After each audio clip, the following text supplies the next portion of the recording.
Today I've got a 2001 Saab 9.3 that I'm going to be doing a full review on.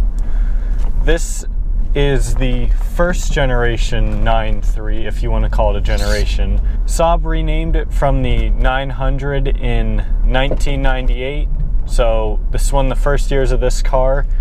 And it was in this body style until 2003 when they came out with the newer generation. This is a convertible, so it's got obviously only two doors. It's a coupe and a very small back seat. There's not much room at all back there. Legroom in the back is pretty horrible to a point where I don't even really want to go back there myself, so I'll just show you guys. The seats are pretty far back, but as you can see, there's not much room at all to fit anyone. And when you do put the top down, you don't want anyone back there because they will get decapitated. So the build quality of this car is adequate. It's nothing that you're not expecting, you know, it's nothing on the level of Mercedes or something like that, but it's good enough to get the job done. I mean, the leather seats are all right. They aren't terribly supportive or comfortable, but again, they get the job done.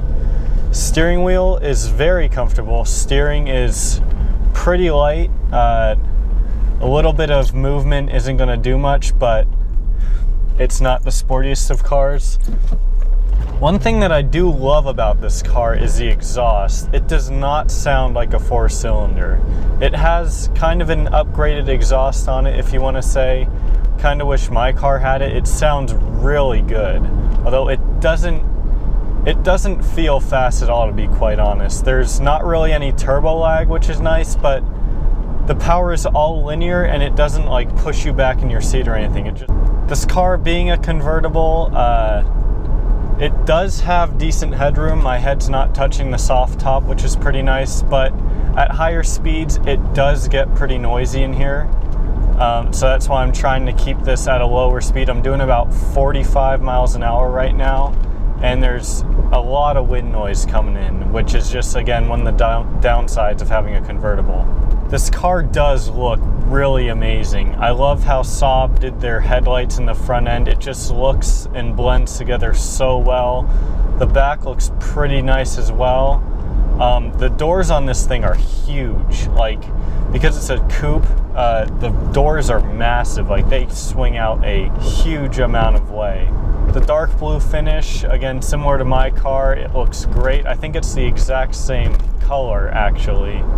But I think dark blue is just a beautiful color on this car, and I personally would not get it in any other color. Rear visibility, atrocious.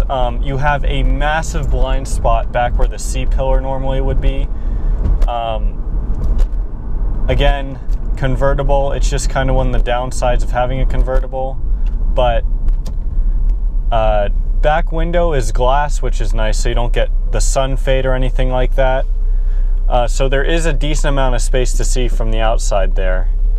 You have a ton of space on the sides, mainly because there isn't really a B-pillar. It's just kind of one big seamless window, so a ton of space to see out on the sides, which is extremely nice.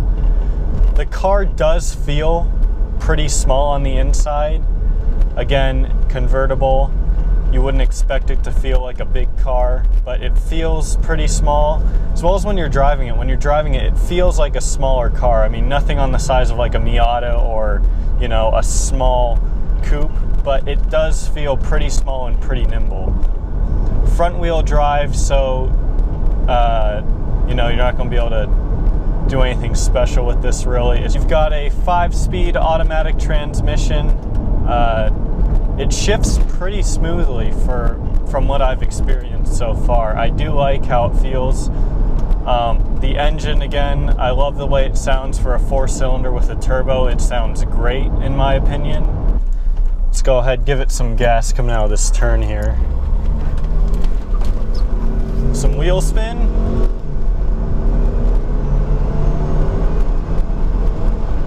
And this thing has a very long second gear.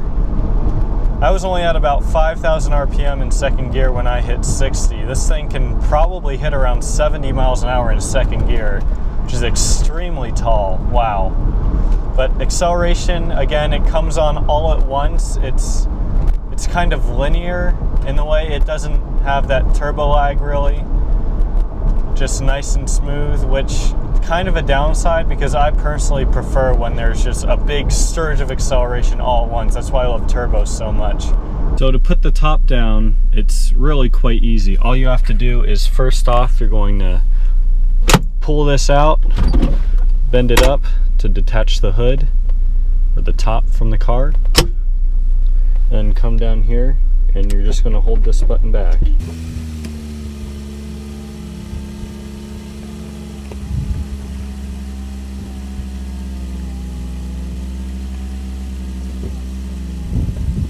When you're ready to put the top back up, just going to hold down, windows automatically deploy a bit.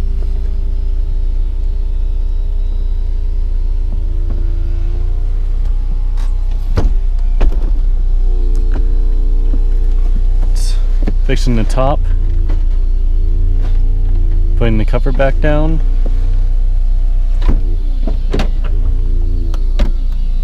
It gives you a nice little beep when you're done. From there, you just pull this back out. Make sure these two little latches up over here are in. Push this back up, put it back in, and you're done. So on the inside here, you've got all your controls. Your RPM, speedometer, turbo gauge, fuel gauge, temperature gauge, as well as your climate control, CD, radio,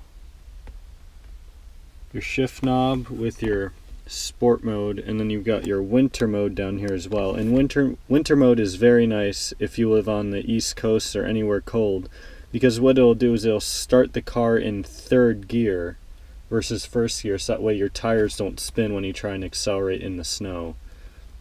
Then you've obviously got your starter right here, trademark Saab, your emergency brake, window controls, as well as the controls for the roof, and a nice little button right here to put all the windows down at once instead of having to press all of them individually. A very small storage compartment and cup holder right here, and then come up here, you've got AC, door handles, nothing too special, it's very plain in here. And some wood paneling along here. Got a nice steering wheel with your volume button, your seek, going to next for your preset stations. Just nothing too special here. So trunk space with the top down is still pretty surprisingly good. This is obviously where the top is stowed, and you do have a decent amount of space back there for other stuff. So I hope you guys enjoyed this review of a 2001 Saab 9.3 convertible.